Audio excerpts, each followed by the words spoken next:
Hello viewers, இனி நம்ம பார்க்க போறது One Piece episode 208.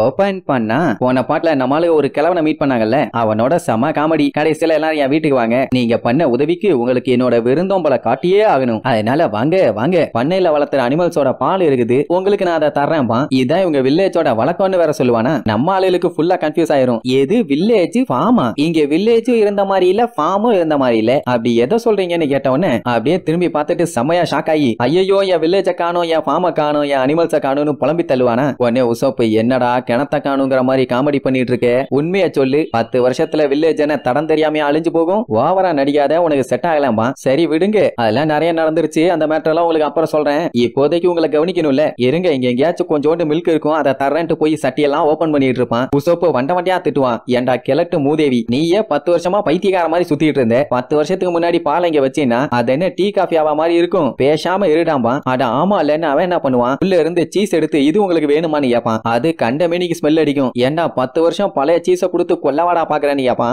என்ன பண்றது, இப்போதைக்கு இங்க இதான் இருக்கு, வாங்க டேஸ்ட் பண்ணி பாப்போம்னு கொஞ்சம் எடுத்து நக்கி பாப்பாரு. எப்பவுமே லூஃபி எது கிடைச்சாலும் லபக லபகன்னு தின்றுவான், ஆனா இப்ப மட்டும் இதை சாப்பிடலாமான்னு கேட்டுட்டு தான் சாப்பிட போவான். ஆனா உசோப்பு சாப்பிட விட மாட்டான், ஏன்னா அது 10 வருஷம் பழைய சீஸ், அதனால ஆகாதும்பானா. உடனே அந்த கிழவன் பில்டப் பண்ணுவான், கண்ணுகளா நான் ஒண்ணு உங்கள மாதிரி இல்ல, என் பாடியோட கண்டிஷனே வேற, அதாவது இவரோட ஸ்டொமக்கு மத்தவங்கள மாதிரி இல்லையாமா, வேற மாதிரி எது சாப்பிட்டாலும் சரி எனக்கு பக்காவா ஒத்துக்குங்கிற மாதிரி பில்டப் பண்ணுவானா. கொஞ்ச நேரத்துல அந்த சீஸ் வேலையை காட்ட ஆரம்பிச்சிடும். ஐயோ முடியலையேன்னு பேன்னு வந்துட்டு டாக்டரை கூப்பிடுங்கப்பா. இப்படி ஆவணு தாண்டா உன்னை நான் திங்க வேண்டாம்னு சொன்ன லூசு பயலன்னு உசோப்பு வண்ட வண்டியா திட்டுவான். இங்க சாப்பரு டாக்டருங்கன்னு கத்திட்டு இருப்பானா. அட மெண்டல் பயல நீ தாண்டா டாக்டர் ஒன்னு, அட ஆமா இல்லன்னு அடிச்சு புடிச்சு போய் அந்த ஆளை செக் பண்ணி பாப்பான். ஃபுட் பாய்சன் ஆயிருச்சு. உடனே லூஃபி விழுந்து சிரிப்பான், இந்த வயசானவரோட செம காமெடின்னு. அதுக்கப்புறம் தான் ஒரு மேட்டர் சொல்லுவாரு, இவங்க வந்து நோமட்ஸ் ஆமா, அதாவது ஒரு இடத்துல இருந்து இன்னொரு இடத்துக்கு மாறி மாறி போய்கிட்டே இருப்பாங்க. அதனாலதான் இவங்க வில்லேஜே இங்க இல்ல, 10 வருஷம் ஆச்சுல்ல, இந்நேரம் பறந்து இருப்பாங்களே, இனி எப்படி போய் கண்டுபிடிக்க போறீங்கன்னு கேட்டா அங்கதான் ஒரு ட்விஸ்ட். என்னன்னா இந்த ஐலாண்டே ஒரு ரிங் ஷேப்ல தான் இருக்கும். சொல்லப்போனா இது ஒரு சிங்கிள் ரிங் ஷேப்டு ஐலாண்டு. இந்த கடல் என்ன பண்ணும், கம்ப்ளீட்டாவே அதை மூடி சில இடங்கள் மட்டும் தான் மேடா இருக்கும். அதை பாத்தீங்கன்னாலே 8 ஐலாண்டு மாதிரி இருக்கும். ஆனா வருஷத்துக்கு ஒரே ஒரு நாள் மட்டும் அந்த கடல் அப்படியே கீழே இறங்கும், அதுவும் சில மணி நேரங்கள் மட்டும் தான். அந்த டைமுங்கும் போது இந்த ஐலாண்டு மொத்தமும் எப்படி இருக்கும்னு ஒரிஜினலாவே தெரியும். சோ அந்த டைமுங்கும் போது என்ன பண்ணுவாங்க,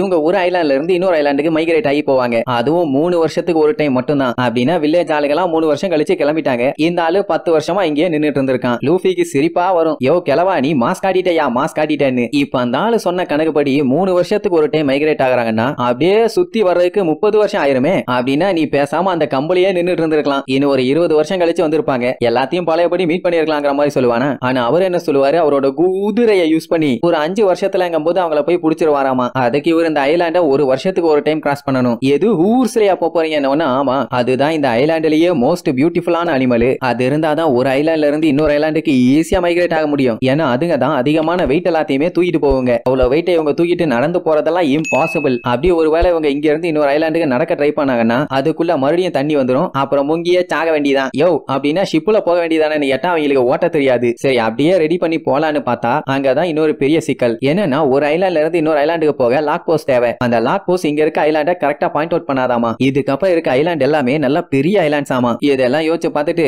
என்னதான் இங்க இருந்து கூட்டு போக எதுவுமே இல்லையே, பேசாம நான் இங்கே 20 வருஷம் இருக்க வேண்டியதாங்கிற மாதிரி சொல்லுவாரு. அப்பதான் சாப்பரு ஹூர்ஸ் வெளியில நிக்குதேம்பா. ஆமாப்பா நாங்களும் அந்த வளர்ந்துகிட்ட எருமையா பார்த்தோன்னு சொல்லுவானா. எது ஹூர்ஸ் இங்க இருக்குதான்னு அடிச்சு புரண்டு வெளியில வந்து பார்த்தா அவர் ஆசாசியா வளர்த்த அவரோட ஹார்ஸ் அததான் ஹூர்ஸ்ங்கிறாரு. ஏன்னா நீளமா இருக்குல்ல. உடனே ஓடி போய் அதை கட்டி பிடிச்சி, எனக்காண்டி வெயிட் பண்ணியா, நீ மட்டும்தான் என்னைய பத்தி மறக்காம இருக்க, யாரு போனாலும் நீ என்னைய விட்டு போலையே, லாஸ்ட் டைம் பார்த்ததை விட இப்ப நல்லாவே வளர்ந்திருக்கியமா கல்யாணி, இவ்வளவு நாள் ரொம்ப லோன்லியா இருந்துட்ட, ஒன்னும் கவலைப்படாத, இனிமேட்டு நான் உன் கூட தான் இருக்க போறேன்னு பாசமலை அள்ளி தெளிப்பாரா. அது திடீர்னு கத்த ஆரம்பிச்சிடும். என்னடான்னு கேட்டா அந்த ஆளை ஏத்திட்டு போகணுமாமா. அவ்வளவுதானே, நான் வந்துட்டேன்னு ஏறி உட்காந்து ஜாலியா ரைட் பண்ண ஆரம்பிச்சிருவாரு. நம்மளுக்கு ஒரே ஆச்சரியம், பின்ன 10 வருஷமா இந்த ஆளுக்காண்டியே அந்த ஹார்ஸ் இங்கே வெயிட் பண்ணிட்டு இருந்திருக்கு, பரவாயில்ல அந்த கல்யாணி சூப்பர் தான்பா அப்படின்னா எந்த அளவுக்கு அவர் மேல மரியாதை வச்சிருக்கு. அது ஜாலியா அவரை கூப்பிட்டு ஓரத பார்த்துட்டு லூஃபிக்கும் அந்த ஹார்ஸ் மேல ரைட் பண்ணணும்னு ஆசை வந்துருச்சு. அங்க ஒரு பழைய விஷயத்தெல்லாம் பேசிட்டே போவாரு. நம்ம இந்த கடல் மட்டும் இறங்கினதுக்கு அப்புறம் அடுத்த ஐலாண்டுக்கு போயிடலாம், எனக்காண்டி வெயிட் பண்ணதுக்கு ரொம்ப ரொம்ப தேங்க்ஸ், நம்ம இருந்த நாட்கள்லாம் எவ்வளவு ஜாலியா போச்சு, மழை புயல் பனி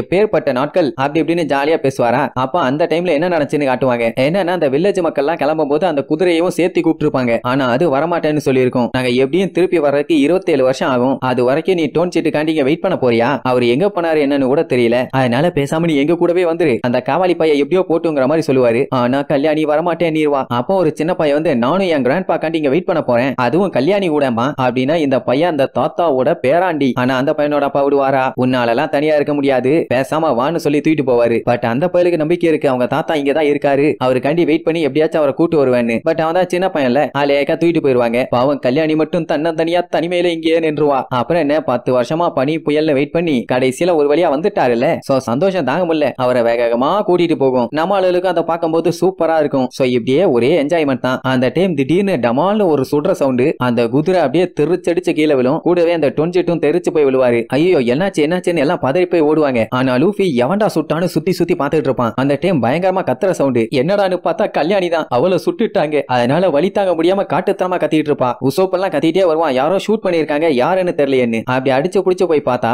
கல்யாணியோட காலு ஃபுல்லா நெட்டு போட்டு லாக் பண்ணிருக்கும். அப்படின்னா நெட்டை வச்சுதான் அட்டாக் பண்ணிருக்காங்க. நல்ல வேலை கொல்லல. இங்க லூஃபி கொலவெறியோட யாரையோ லுக்கூட்டு இருப்பான். யார பாக்குறான்னு பார்த்தா ஆப்போசிட்ல ஒரு 3 பேர் வந்து நின்னுட்டு இருப்பானுங்க. அவங்களுக்குள்ள டிஸ்கஷன். அந்த குதிரை எனக்கு தான் சொந்தம்னு. உடனே லூஃபி அவனுங்களை பார்த்து யாரா நீங்கன்னு தொண்டையிலிய கத்துறதோட அவனு குருன்னு லுக்கூட்டுட்டு எங்களைய கேள்வி கேட்கறியா? எங்களை கேள்வி கேட்கறீன்னா முதல்ல நீ யாருன்னு சொல்றான் பாங்க. இதுல வேற இவங்க ரொம்ப ஃபேமஸ் ஆமா. எங்களை எல்லாம் தெரியாதுன்னு சொல்லி நடிக்காத, எனக்கு உன் மூஞ்சில பயம் பயங்கரமா தெரியுதும்பா. உடனே லூஃபி டேய் உன் மூஞ்சி எனக்கு தெரியும் போது உன் மூஞ்சியே அதுக்கப்புறம் நீ கண்ணாடியில பார்க்க முடியாதாமா. இவன் பேசுறத வச்சு அவங்களுக்கு நல்லா தெரிஞ்சு போச்சு இவங்கள பத்தி அவனுக்கு சுத்தமா தெரியலன்னு. உடனே அவங்க பாஸ் ஃபீல் பண்ணுவான். கூட இருக்க அல்லக்கை ஆறுதல் சொல்லுவான். பாஸ் ஏதோ அறியாத பையன் தெரியாம பேசிட்டான், உங்களை பத்தி தெரியலன்னு அவன் போய் சொல்றான். நீங்க அவனெல்லாம் நினைச்சு கவலைப்படாதீங்க, அவனுக்கு கண்டிப்பா தெரிஞ்சிருக்கும்பா. ஆனா கூட இருந்த ஹேம்பர்க்குங்கிற தடிமாடு பாஸ் உங்களை அவனுக்கு தெரியலையாமான்னு சொல்லி பயங்கரமா கிண்டல் பண்ணுவான். அதுக்கப்புறம் சரி பரவாயில்லன்னு நான் தாண்டா ஃபாக்ஸி, எனக்கு என்ன வேணுமோ அதை நான் எடுத்துக்குவேன்பா. இவனோட மூக்க பார்த்தா உசோப்புக்கே டஃப் காம்படிஷன் கொடுப்பான் போல, அந்த அளவுக்கு ஷார்ப்பா இருக்கு. இவன் அந்த ஹார்ஸை ஹண்ட் பண்ணி என்டர்டைன்மெண்ட் பண்ணிட்டு இருந்தானாமா. இத சொன்ன உடனே லூஃபி செம்மையா காண்டாயி சாவுடாம அவனேன்னு கம்னு காலை ஓங்கி எடுப்பான். ஆனா அதுக்குள்ள அந்த ஃபாக்ஸிங்கிறவன் நிறுத்து லூஃபிம்பான். உடனே நம்மளுக்கே ஷாக்கு, எப்படா என் பேர் உனக்கு தெரியும்னு. அவன் ஆல்ரெடி லூஃபியை பத்தி நிறைய கேள்விப்பட்டிருக்கானாமா. நீ தானே மங்கி டி லூஃபி, உனக்கு 100 மில்லியன் பெரி பவுண்டி இருக்கு. உன் கூட இருப்பானே ரொரோனோவா ஜோரோ, அவனுக்கு 60 மில்லியன் பெரி பவுண்டி. அப்படி இருக்கும்போது மொத்தம் 160 மில்லியன். இவன் கூட இருக்கிறது மொத்தமா 7 பேரு. இப்ப நாங்க இங்க வந்தது உன் கூட பிரச்சனை பண்ண இல்ல, நாங்க எல்லாம் ஃபாக்ஸி பைரட்ஸ், உன்னை டேவி பேக் ஃபைட்டுக்காண்டி நாங்க சேலஞ்ச் பண்றோம்னு சொல்லி ஒரு 3 காயினை காமிப்பான். இப்படி எல்லாம் பேசினா லூஃபிக்கு என்ன புரியவா செய்யும்? என்னடா மென்டல் மூதேவிங்க மாதிரி பேசிட்டு இருக்கீங்க, வாங்கடா சண்டே ஸ்டார்ட் பண்ணலாம்னு சொல்லிட்டு இருப்பானா. அந்த டைமுங்கும் போது உசோப்பு செமையா ஷாக் ஆவான். அந்த டேவி பேக் ஃபைட்டை பத்தி நம்ம உசோப்புக்கு ஏதோ மேட்டர் தெரிஞ்சிருக்கு அப்படின்னா இவங்களுக்கு முன்னாடி ஒரு கப்பல் ஒன்னு கிராஸ் ஆகி போச்சு இல்ல,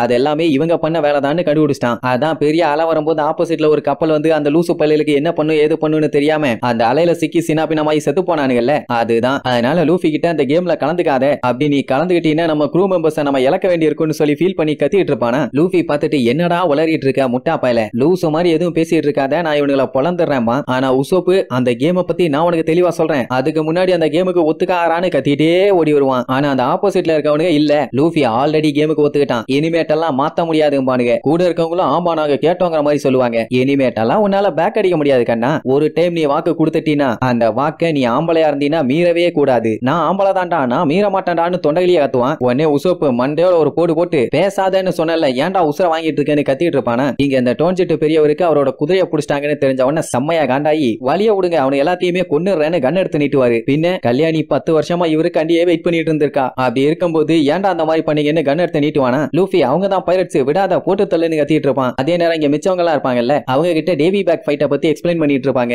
எப்படின்னா இந்த சண்டைய போகும்போது ஷிப்போட 2 கேப்டன்ஸுங்க நேருக்கு நேரா மோதிக்கணும். அதாவது ஒரு கேப்டன் இன்னொரு கேப்டனை சேலஞ்ச் பண்ணுவாங்க. அதை அக்செப்ட் பண்ணதுக்கு அப்புறம் தான் சண்டையே ஸ்டார்ட் ஆகுமாமா. இத ஜோரோ கேட்டுட்டு என்னடா லூசுத்தனமா இருக்கு, உங்களுக்கு சண்டை போடணும்னா வந்து சண்டையை போடுங்க, அதை விட்டுட்டு மென்டல் மாதிரி பண்ணிட்டு இருக்கீங்கப்பா. உடனே சஞ்சி ஜோரோவை பார்த்து ஏன்டா லூசு, நீ டேவி பேக் ஃபைட்டை பத்தி கேள்விப்பட்டதே இல்லையா? ஃபைட்னு பேர் இருந்தா ஃபைட்டா, அது ஃபைட் எல்லாம் கிடையாது, அது ஒரு பைரட் கேமும்பா. ஆக்சுவலா அந்த கேம் பைரட் ஐலாண்ட்ல ரொம்ப காலங்களுக்கு முன்னாடி விளையாண்டுட்டு இருந்த ஒரு கேம். எந்த மாதிரினா பைரட்ஸையே பைரட்டுங்க கொள்ளையடிப்பானுங்க. அதாவது 2 க்ரூலையுமே பவர்ஃபுல்லான 2 மெம்பர்ஸ் வந்து அடிச்சுக்குவாங்க. அதுல யாரு ஜெயிக்கிறாங்களோ அந்த மெம்பர் இன்னொரு மெம்பரை அடிமையா கூப்பிட்டுக்குவாங்க. அதுக்கப்புறம் நடக்கிற ஒவ்வொரு மேட்சுக்குமே ஜெயிக்கிறவங்க ஆப்போசிட் க்ரூ மெம்பர்ஸ்ல இருந்து யார வேணாலுமே பிக் பண்ணிக்கலாம். அப்படி யாரெல்லாம் பிக் பண்றாங்களோ அவங்க எல்லாம் இதுக்கப்புறம் இந்த கப்பலோட கேப்டனுக்கு தான் விசுவாசமா இருக்கணும். அப்படின்னா இவனுங்க தோத்தானுங்கன்னா இவனுங்க க்ரூ மெம்பர்ஸ் அவங்க யார் வேணாலும் சூஸ் பண்ணிக்கலாம். அப்படின்னா இந்த சண்டையில டீம் மெம்பர்ஸோட மானமே அடங்கி இருக்கு. இதனால என்ன ஆகும், ஜெயிக்கிறவங்க இன்னும் ஸ்ட்ராங் ஆயிட்டே போவாங்க, தோக்குறவங்க இன்னும் மோசமாயிட்டே போவாங்க. என்ன ஒரு பிளானிங், வீணா போன விலங்கா வெட்டிக்கலாமா. அப்பதான் நமக்கே புரியுது இவங்க இப்படிக்கா வரும்போது அப்படியா ஒரு கப்பல் கிராஸ் பண்ணி போச்சுல்ல,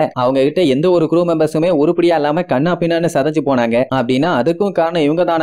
அவங்களும் ஆமா அந்த ஃப்ராக் ஷிப் தானே, அதுல இருந்து கிடைச்ச எங்களோட புது டீம் மெம்பரை பாருங்கன்னு சொல்லி அந்த கப்பலோட கேப்டனை காட்டுவானுங்க. இவன் தான் அந்த ஃப்ராக் ஷிப்புக்கு கேப்டனா இருந்தவன், இப்போ இங்க வந்து ஜாயின் பண்ணிட்டான். இவன் மட்டும் இல்ல, அங்க இருந்த டாக்டர், நேவிகேட்டர், ஏன் ஷிப்பை சரி பண்றவருன்னு கப்பலுக்கு தேவையான முக்கியமான ஆளுங்க எல்லாருமே இங்க தான் இருப்பாங்க. அப்படின்னா கப்பல் கவராம என்ன ஆகும். இதுல வேற 5-3 கேம்ஸ் ட்ரை பண்ணி பார்த்தும் தோத்து போயிட்டானுங்களாமா. அதனாலேயே 16 பேரு பிளஸ் இவங்க கொடியும் பறி போயிருச்சு. அவங்களுக்கும் இந்த ஷிப்பு கூட சேர்ந்ததுல ரொம்ப ரொம்ப சந்தோஷமாமா. இத சொல்லி விழுந்து விழுந்து சிரிச்சிட்டு இருப்பானுங்க. ஜோரோ செம காண்டாவான். அட முட்டா பயலுகளா, உங்க க்ரூ மெம்பர்ஸ் எல்லாருமே அங்க முங்கியே செத்து போயிட்டானுங்க, ஆனாலும் எப்பரா சிரிச்சிட்டு இருக்கீங்கன்னு கேட்டா செத்துட்டாங்களா, அதனால என்ன சாகட்டும்பா. இந்த மாதிரி ஆளுங்க கிட்ட எல்லாம் பேசுறதே வேஸ்ட். நமி தெளிவா சொல்லிடுவா, எத்தனை மில்லியன் வருஷம் ஆனாலும் சரி இந்த மாதிரி ஒரு சில்லறத்தனமான கேமுக்கு கண்டிப்பா நான் அக்செப்ட் பண்ணவே மாட்டேன்னு அவனுங்க எல்லாம் வண்ட வண்டியா திட்டுவானுங்க. அட முட்டாளு, இந்த கேமுக்கு க்ரூ மெம்பர்ஸ் எல்லாம் டிசிஷன் எடுக்க முடியாதாமா. 2 கேப்டனும் மாத்தி மாத்தி அக்ரிமெண்ட் போட்டுக்கிட்டாதான் உண்டு. அப்படி அவங்க ஏத்துக்கிட்டாங்கன்னா இவங்களுக்கு பிடிக்குதோ இல்லையோ இந்த கேமை விளையாண்டுதான் ஆகணும். ஆக்சுவலா பைரட்டோட உலகத்துல இது ஒரு எழுதப்படாத விதி. இப்படி நடந்துச்சுன்னா ஏத்துக்கிட்டு தான் ஆகணும்னு சஞ்சயே சொல்லுவான். இன் கேஸ் இவங்க மீறினாங்கன்னா கண்டிப்பா அவங்கள பயங்கரமா அவமானப்படுத்துவாங்க. நம்ம இருந்துகிட்டு ஏன்டா அவமானப்பட்டா என்னடா, இதனால என்ன உயிரா போக போகுதுங்கிற மாதிரி ஏப்பா. உடனே ஜோரோ, அப்படி ஒரு அவமானம்னா நான் தூக்க மாட்டிட்டு தொங்கிடுவேன்பா.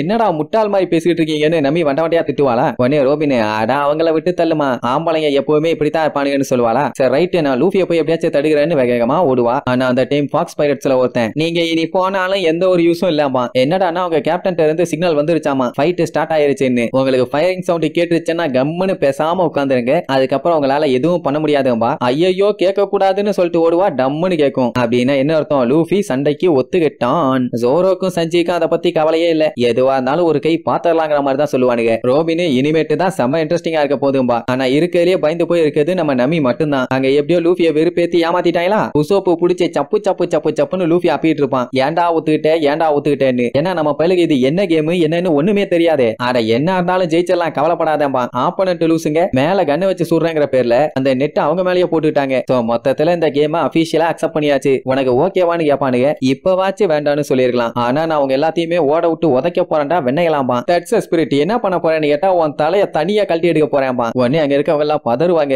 எவ்வளவு தைரியம் இருந்தா இங்க பாஸோட தலையை கழட்டி எடுப்பேன், அவர் எவ்வளவு சென்சிட்டிவான பர்சன் தெரியுமா, மனசாட்சியே இல்லையா அப்படி இப்படின்னு சொல்லுவாங்களா. உடனே அவங்க கேப்டன், அவனை சுடாதீங்க, அவன் மனசு கண்ணாடி, அப்புறம் உடஞ்சிர போதுன்னு கிண்டல் பண்ணுவான். உடனே கூட இருக்க எரும மாட்டு பைய விழுந்து விழுந்து சிரிச்சிட்டு இருப்பான். அவனுக்கு சிரிக்க மட்டும் தான் தெரியும் போல. இங்க உசோப்புக்கு அந்த ஹார்ஸையும் ஓல்டு மேனையும் கீழே விழ வச்சாங்கல்ல, அதனாலேயே அவனுக்கு மேல செம கால்ல இருக்கான். அவங்கள ஒரு வழி பண்ணி ஆகணும். அந்த பெரியவரும் கால்ல தான் இருக்காருன்னு சொன்னா அவரு ஒரு பஞ்சாயத்து இல்ல, நான் நார்மல் ஆயிட்டேன் பாரு. என்னையா பச்சோந்தியை விட பக்கவா கலர் மாறிட்டேமா, லூஃபி நீ எல்லாத்தையும் நான் பாத்துக்கிறேன், என்கிட்ட விடுங்கம்மா. அந்த கேப்டன், உனக்கு ஒரு பயங்கரமான விஷயத்தை நான் கத்து கொடுக்க போறேங்கன்னா ரெடியாருன்னு வில்லத்தனமா சொல்லுவான். அப்படியே கட் பண்ணா அடுத்த செகண்ட் திருவிழா மாதிரி டென்ட் எல்லாம் போட்டு ஸ்டேஜ் எல்லாம் ரெடி பண்ணிட்டானுங்க. லூஃபி வந்து பார்த்துட்டு, இவங்க எல்லாம் அந்த மாங்கா மாட்டிய க்ரூ மெம்பர்ஸ் போல, பரவாயில்லையே நல்லா ஃபன்னா தான் எல்லாத்தையும் ரெடி பண்ணிருக்கானுங்க, செமையா என்ஜாய் பண்ணலாமா. அங்க பார்த்தா கடையெல்லாம் போட்டு வியாபாரமே ஸ்டார்ட் பண்ணிட்டானுங்க. என்னடா நீங்க ஓவரா பண்ணிட்டு இருக்கீங்கன்னு உசோப்பே முழிப்பான். கட் பண்ணா லூஃபியும் அந்த ஃபாக்ஸையும் உட்கார வச்சு ரூல்ஸ் அண்ட் ரெகுலேஷனை பத்தி சொல்லுவாங்க. மொத்தம் 3 ரூல்ஸ் இருக்கு. என்னன்னா, இன் கேஸ் சண்டையில தோத்து அவங்க க்ரூ மெம்பர்ஸ் இழந்துட்டாங்க, திருப்பியும் அவங்கள கொண்டு வரணும்னா மறுபடியும் இதே மாதிரி ஒரு சண்டை போட்டே ஆகணும். 2வது ரூல்ஸ் என்னன்னா, இன் கேஸ் தோத்து ஆப்போனன்ட்டோட க்ரூ மெம்பர்ஸ்க்குள்ள போய் சேர்ந்துட்டா அதுக்கப்புறம் காலம் பூரா அந்த கேப்டனுக்கு தான் லாயலா இருக்கணும். 3வது ரூல்ஸ், தோத்தவங்க அவங்களோட சிம்பலையும் கொடியும் இவங்க கிட்ட ஒப்படைச்சிடணும். இதுக்கப்புறம் அந்த பேரை வச்சுட்டு வெளியில சுத்தவும் கூடாது. இப்ப தெரியுதா அந்த கப்பல ஏன் பைரட்டுங்கிற சிம்பலே இல்லன்னு. இதுதான் மேட்ரு. இங்க நமீக்கெல்லாம் பைத்தியமே பிடிச்சிரும் போல. ஆனா மத்தவங்க எல்லாம் ஜாலியா தான் இருப்பாங்க. சஞ்சி எல்லாம் காட்டன் கேண்டி எல்லாம் வாங்கிட்டு வந்து தருவான். எப்படா சைலண்டா இருக்கீங்க, என்னால முடியலன்னு மண்டைய பிச்சுக்கிட்டு இருப்பா. இப்ப இங்க 3 ரூல்ஸ் அண்ட் ரெகுலேஷன் சொன்னால, அதுல ஏதாச்சும் ஒன்ன பிரேக் பண்ணாலுமே அவங்க ஒரு கேவலமான பைரட்டு. அதுக்கப்புறம் அவங்கள டேவி ஜோன்ஸோட லாக்கருக்கு அனுப்பி வச்சிருவாங்களாமா. இது எல்லாத்துக்கும் ஒத்துக்கிறீங்களான்னு கேட்டவனா ஆமா ஒத்துக்குறோம் பாங்க. லூஃபி சாப்பிட்டுக்கிட்டே முறப்பான், கொய்யால உன்னை ஒரு வழி பண்ணிடுறான்னு. அப்ப அந்த ஃபாக்ஸி பைய ஒரு 3 காயினை காமிச்சு, இதுல எந்த காயினை வேணுமோ அதை சூஸ் பண்ணுமா. என்னடானா இதுல 1 2 3ன்னு 3 மேட்ச் கேம்ஸ் இருக்கும். இதுல எத்தனைய சூஸ் பண்ணானோ அத்தனை கேம் இவங்களுக்கு வைப்பாங்களாமா. இதெல்லாம் கேட்கும் போது நமக்கெல்லாம் வெறி ஆகும். இங்க லூஃபி, டேய் நிறைய கேம் இருந்தாதான் நல்லா ஃபன்னா இருக்கும், பேசாம நான் 3 கேம் செலக்ட் பண்றேங்கிற மாதிரி சொல்லுவான். ஆனா உசோப்போ நமியும் ஆளுக்கு 1 1ன்னு காமிச்சு ஒன்னதான் சூஸ் பண்ணுன்னு சொல்லுவாங்க. அதை பார்த்துட்டு நம்ம பையன் சரி ஓகே நீங்க சொன்ன மாதிரியே பண்ணிடுறேன்னு 3ன்னு சொல்லி கை நீட்டுவான். என்ன மேட்டர்னா நமி 1 உசோப் 1 கூட இன்னொருத்தனும் கை நீட்டி இருப்பான். உடனே அதை பார்த்துட்டு அப்ப 3 சூஸ் பண்ண சொல்றாங்க போல. அப்ப எனக்கு 3ன்னு சொல்லியிருப்பான். அட பாவி சண்டாலா இப்படி கெடுத்து விட்டியாடான உடனே அவன் விழுந்து விழுந்து சிரிச்சிட்டு இருப்பான். போச்சா நான் யாருன்னு கூட தெரியாம ஏமாத்துட்டான்னு சொல்லி கிண்டல் பண்ணுவான். நான் இந்த 3 கேமை பத்தி எக்ஸ்பிளைன் பண்றேன்னு அந்த 3 காயினையுமே தூக்கி தண்ணியில வீசிடுவான். அது மட்டும் இல்லாம டேவி ஜோன்சன் வேற கத்துவானா. சாப்பருக்கு டேவி ஜோன்சன் யாருன்னு தெரியல, ஆனா ரோபினுக்கு தெரியும். அவன் ஒரு பழைய பைரட்டு, என்ன டெவிலால அவனுக்கு சாபம் வந்துருச்சு, அதனாலேயே அவன் கடலோட ஆழத்துலதான் வாழ்ந்துட்டு இருக்கானாமா. அப்படித்தான் லெஜெண்ட்ஸ் எல்லாருமே சொல்றாங்க. ஆனா அது உண்மையா இல்லையான்னு தெரியல. கடல்ல விழுகிற ட்ரெஷர் எல்லாமே அந்த டேவி ஜோன்ஸோட லாக்கர்ல போய் சேர்ந்துக்குமாமா. கேட்கும் போதே பயங்கரமா இருக்கும்பா. டேவி பேக்க பத்தி இவங்க ஆல்ரெடி கேள்விப்பட்டிருக்காங்க. எனிமீஸ் கிட்ட அவனுக்கு என்னென்னலாம் வேணுமோ அது எல்லாத்தையுமே திருடிக்கு வாங்கலாமா. பாவம் நமி அவளுக்கு என்ன சொல்றதுன்னே தெரியல. அதே நேரம் இங்க லூஃபியா கேமுக்கு ரெடியான்னு கேட்ட உடனே என்னடா கேள்வி முட்டாப்பல, நான் எப்பவோ கேமுக்கு ரெடிடான்னு சொல்லி வாயை பொழந்துகிட்டு நம்மால கத்துறதோட இந்த எபிசோடுக்கு எண்டு கார்டு போட்டு முடிக்கிறாங்க.